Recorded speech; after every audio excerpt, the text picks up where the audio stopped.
மோசம் என்று சொல்லிவிட்டான்.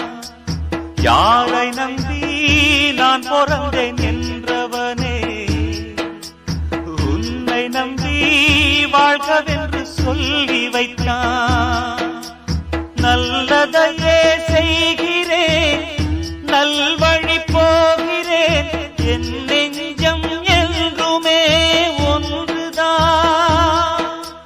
வழி மாறி போனவன், தன்னையே மறந்தவன், அவன் வாழ்க்கை என்றுமே இரண்டுதான்.